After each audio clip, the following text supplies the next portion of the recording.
बिस्मिल्लाहिर्रहमानिर्रहीम। अस्सलाम वालेकुम। सलमान हैदर। दुआ है परवरदिगार से कि उसने आपको और आपके अहले खाना को अपनी हिफ्ज़ व अमान में रखा हुआ। वो जो एक मिसरा है जिसका मतलब ये है कि मुश्किल है जाना, छूटना मुंह को लगी हुई, शायद इसी वजह से इस वक्त जाती उम्रा में एक बड़ी बैठक है, जिससे मुराद ये कि और दसो मियाँ साहब अब करना क्या, लाइक ये वाली चीज़ थी इस मीटिंग से मुतालिक। और कौन साहब हैं इसमें, क्योंकि समधियों की सियासत नवाज शरीफ साहब से बेहतर कौन जानता है, इसहाक डार साहब से बेहतर कौन जानता है, तो उसकी तफसील मैंने आपको बतानी है और अहम और इम्पॉर्टेंट चीज़ें। दूसरा, पहले भी इतलाफ था लेकिन इस बार वफाकी वजीर की हैसियत से बाकायदा तौर पर एतराफ़ कर लिया है कि जनरल बाजवा साहब से एक डील थी, जिस डील के तहत ही इमरान खान साहब की हुकूमत गई थी और उस डील के तहत ही पीडीएम की हुकूमत कायम हुई थी। और ये तमाम का तमाम एक अंडरस्टैंडिंग के साथ हुआ था। वफाकी वजीर साहब जी हाँ, वो कह रहे हैं कोई छोटा मोटा वफाकी वजीर नहीं है। उसकी डिटेल आपके सामने शेयर करता हूँ। नैब ने एक नया जाल बुना है जी इमरान खान साहब से मुतालिक। जब पता चल गया कि तमाम केसेस सब खत्म है और सैफर केस में वैसे इमरान खान साहब की ज़मानत क्या, ये केस ही उड़ने जा रहा है, तो फिर कुछ नया काम करते हैं। तो कुछ खबर आई है उस हवाले से भी मेरे पास। पीपल्स पार्टी ने जी हार्ड टाइम देने का फैसला किया और एक टीज़र दिया है मुस्लिम लीग नून को, उसकी तफसील भी मैं आपके साथ शेयर करता हूँ। और तफसील में जाने से पहले रिक्वेस्ट के चैनल देख रहे हैं तो चैनल सब्सक्राइब कर दें ताकि मेरा और आपका ये साथ बरकरार रहे। और कमेंट सेक्शन में कमेंट करना बिल्कुल भी नहीं भूलिएगा। ले जी, सबसे पहले ज़रा मौलाना साहब ने लगता है कि दूसरी तरफ भी रास्ते खोलना शुरू किए हैं। और हाजी गुलाम अली जी हाँ, गवर्नर है KPK के ना, और मौलाना फजलुर रहमान साहब के समधी भी हैं। और समधी से अच्छी पैगाम रसानी कौन कर सकता है, और समधी से ज़्यादा क्लोज भी कोई नहीं होता। हाँ, चाहे इसके कि वो एतराफ़ी बयान मजिस्ट्रेट के सामने 64 का बयान ज़रूर दे दे मंडी लॉन्ड्रिंग के हवाले से, लेकिन समधी बहरहाल फिर भी समधी होता। नहीं तो नायब वज़ीर आज़म कैसे होते, तो नहीं तो गवर्नर KPK कैसे होते। तो ये एक बहुत बड़ा नाजुक सा रिश्ता, मतलब कि बड़ा मजबूत रिश्ता होता शायद। तो इसहाक डार साहब की मिसाल मैंने आपको बताया कि सबसे बड़ी है।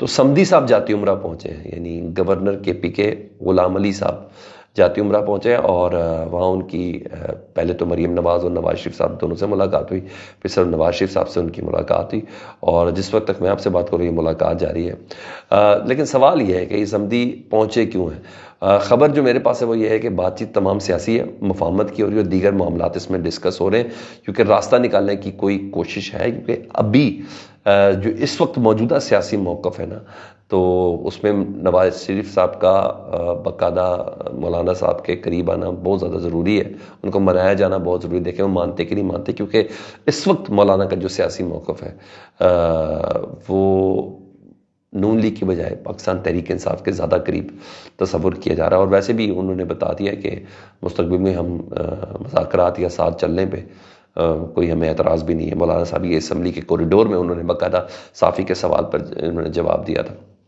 और असम्बली में खिताब करते हुए उन्होंने वैसे भी पाकिस्तान तहरीक इंसाफ के जितने भी असीर रहनुमा हैं उनके प्रोटेक्शन ऑर्डर जारी करने के हवाले से उन्होंने समायत का भी ऐलान किया। पाकिस्तान तहरीक इंसाफ के एहतजाज करने, जलसे जुलूस का जो हक सुल्ब किया गया है उसकी भी उन्होंने हमायत की थी। और फिर यहाँ तक भी कह दिया था कि मैं ये कहूँगा बिलावल बरखुरदार से, मैं ये कहूँगा शहबाज शरीफ नवाज शरीफ साहब से कि पीछे हटें, अगर पाकिस्तान तहरीक इंसाफ के पास मैंडेट है तो उनको हुकूमत करने दें। लाइक ये कुछ छोटी चीज़ें नहीं थी मौलाना फजलुर रहमान साहब की तरफ से। तो इसके बाद मौलाना साहब ने 2 और 5 मई को, 2 मई को कराची और KPK मई को उन्होंने KPK भाई ये जो दमादम मस्त कलंदर की जो उन्होंने कॉल दी हुई है ना, तो ये बड़ी मैटर करती है। तो वो ये समधियों की सियासत करेगी ताकि उधर से समधी वज़ीर आज़म है, नायब वज़ीर आज़म है, और इधर से ये सामने है। तो ये मुलाकात बड़ी अहम है क्योंकि मौलाना साहब दूसरी तरफ भी मामलात को लेके चलना चाहते हैं। तो पैगाम रसाई नहीं इस वक्त हो रही है। तो ये मुकम्मल सियासी गुफ्तगू है। देखें इसका लायामल क्या निकलता है, अगले 2 से 3 दिन में होगा। तो उन्होंने कहा था कि किसी ने रोकने की कोशिश की ना तो अपनी ज़िंदगी का बहुत बड़ा नुकसान करेगा। मौलाना साहब ने यह कहा था कि हमारे एहतजाज व जलसों को लेट्स सी देखे क्या होता है। हाँ, उधर राना सनाउल्लाह साहब अभी 1 दिन पहले ही मुशीर बने और उनका वफाकी वज़ीर का ओहदा मैंने आपको बताया था कि शुरू के 2-3 मुशीर जो वफाकी वज़ीर ही होते हैं, और वो वैसे भी पहले एतराफ़ कर चुके हैं, फिर उन्होंने मज़ीद एतराफ़ किया। वो पहले मान चुके कि जनरल बाजवा की एक्सटेंशन की बदौलत ही PDM की हुकूमत बनी थी। अब वो कहते हैं कि जनरल बाजवा की एक्सटेंशन के बदले हमें इमरान खान को फेस करने और इसकी ताकत कम करने में मदद मिली है। और ये कोई और नहीं, राना सनाउल्लाह साहब कह रहे हैं, ठीक है, उस वक्त के वज़ीर दाखिला साहब कह रहे हैं। और ये छोटी बात नहीं है, और ये वाशगाफ मान रहे हैं कि इन्होंने डील करके अपना सारा बयानिया बनाया اور صرف ایک ڈیل کے تحت آئے تھے، اور وہ ووٹ کو عزت دو والا بیانیہ مٹی میں بھی ڈالا، فرق بھی انہوں نے کیا، اور اصولوں کی سیاست کی جو ڈرامے بازی تھی وہ بھی صرف رنگ بازی تھی، اور ڈیموکریٹک سیاست کر رہے ہیں وہ بھی صرف اور صرف رنگ بازی تھی۔ اب جو مرضی کر لے جنرل باجوہ صاحب، ماں کی قسم کھائیں، اپنی اس ماں کی بھی ماں کی قبر کی قسم کھائیں۔ آپ نے جن کے ساتھ باتیں کی ہیں نا جنرل باجوہ صاحب، وہ آپ کو خود بتا رہے ہیں، وہ خود بتا رہے ہیں کہ آپ کتنے بڑے فراڈ رہے ہیں۔ آپ نے دونوں طرف چلنے کے چکر میں نا وہ عزت سادات بھی کھوئی ہے، تو آپ نے وہ سارا کام کیا۔ تو بہرحال انہوں نے اعتراف کیا کہ ہم نے عمران خان کو گرانے کے لیے اسٹیبلشمنٹ کی مدد حاصل کی ہے۔ تو جنرل باجوہ صاحب کہتے ہیں کہ میرا ان میں کوئی ہاتھ نہیں، یا رانا ثناء اللہ صاحب کہہ رہے ہیں پلیز ذرا پہلے ان سے پوچھ لیں پھر کسی اور سے بات کیجیے گا۔ جب اعتراف یہ ہو رہا ہے باقاعدہ طور پر کہ ہم کمزور ہیں، ہم ہی نے ہی جنرل فیض حمید صاحب کو کلین چٹ دی ہے، نہ ہم پہلے کچھ کر سکتے تھے نہ آپ کچھ کر سکتے تھے، یہ صدیقی صاحب خود کہہ رہے ہیں ٹی وی کے پروگرام میں۔ تو اس کے بعد کیا پلے رہ جاتا آپ لوگوں کے؟ کچھ رہ جاتا ہے پلے تو مجھے بتا دیں۔ آپ ایک طرف تو یہ کہہ رہے ہیں، آپ دوسری طرف رانا ثناء اللہ صاحب یہ کہہ رہے ہیں کہ محسن نقوی صاحب کا اللہ بھلا کرے، انہوں نے وزیر داخلہ ہونے پہ اتفاق کیا، وہ چاہتے تو وزیر اعظم بنتے، یعنی محسن نقوی صاحب کے آگے ان کے پر جلتے ہیں۔ تو جب آپ کے محسن نقوی کے آگے پر جلتے ہیں تو عمران خان کیوں آپ سے بات کریں؟ پھر ان سے بات کریں نا جن کے محسن نقوی نمائندے ہیں۔ کیا خیال ہے؟ لاجک ہے ایک بیسکلی۔ میں تو یہی چاہوں گا کہ یہ پاکستان تحریک انصاف کی سیاسی گفتگو ہو، سیاسی جماعتوں سے گفتگو ہو، سیاستدانوں کو امپاور ہونا چاہیے، پارلیمنٹ کو امپاور ہونا چاہیے، مگر اپنی اداؤں پر تو غور کریں۔ آپ کی گفتگو ہی عمران خان صاحب کے اس موقع کو جسٹیفائی کرتے کہ آپ سے نہیں بات کریں گے، ہم آرمی چیف سے بات کریں گے، آپ سے نہیں بات کریں گے، ہم DGI سے بات کریں گے۔ یا تو اپنی زبان کو تھوڑا سا بتا رہے ہیں، آپ نے خود بتا رہے ہم ڈیل کر کے انہی سے بات کر کے کہہ رہے تھے، تو جب پاور ہی ان کے پاس ہے تو کیوں نہ انہی سے بات کی جائے؟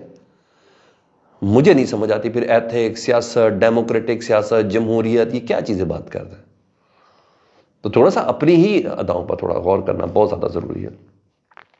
دوسرا جی کسانوں والا معاملہ، جی ہاں، جس طریقے سے نون لیگ ہینڈل کر رہی ہے نا، تو کسانوں کی گرفتاریاں جس طریقے سے ہو رہی ہیں پنجاب میں، اور لاٹھی چارج ہو رہا ہے، کریک ڈاؤن کیا جا رہا ہے، تو پیپلز پارٹی نے اس کی مذمت کی اور انتباہ بھی کیا کہ اگر عوامی مسائل حل نہ کیے تو یہ حکومت زیادہ دیر نہیں چلے گی۔ مطلب اگر یہی رویہ رکھا تو ہم آپ کے ساتھ نہیں عوام کے ساتھ کھڑے ہوں گے، تو مطلب سخت موقف دیا ہے۔ اور یہ موقف پیپلز پارٹی کے نیر بخاری صاحب ہیں جی، اور انہوں نے کہا پنجاب حکومت کو گندم خریداری معاملے پر کسانوں کے احتجاج کا سامنا ہے، جس پر صوبائی حکومت کا کسانوں پر کریک ڈاؤن جاری ہے، اور گرفتاریاں اور لاٹھی چارج کی شدید مذمت کرتے ہوئے اس سے زیادتی قرار دیتے ہیں۔ تو یہ ہلکا سا ٹیزر ہے پیپلز پارٹی کا۔ بہت سی چیزیں آپ کو مستقبل کے پیرامیٹرز میں ان ٹیزرز کی شکل میں نظر آئیں گی۔ دوسری بڑی مثال یہ ہے کہ وہ جو سیکیورٹی کانفرنس ہے جس کی صدارت آصف علی زرداری صاحب کر رہے ہیں، تو مجھے یہ بتا دیں، اور وزیر داخلہ اس پہ موجود ہے، تو کوئی نون لیگ کا نمائندہ کیوں نہیں ہے جن کی مرکز پہ حکومت ہے؟ تو میرے خیال چیزیں آپ کو سمجھ آ جائیں گی، چیزیں لائنیں کہاں سے سیدھی طریقے سے کھینچی گئی ہیں۔ اور ادھر یہ بتایا جا رہا تھا کہ جی عمران خان صاحب کی، اور یقین بھی ہے کہ سیفر میں ان کی ضمانت ہو سکتی ہے، اور لیکن ان کو نئے کیس میں ظاہر بات ہے گرفتار بھی کرنا ہے، تو اس کے لیے تیاریاں شروع ہو چکی ہیں۔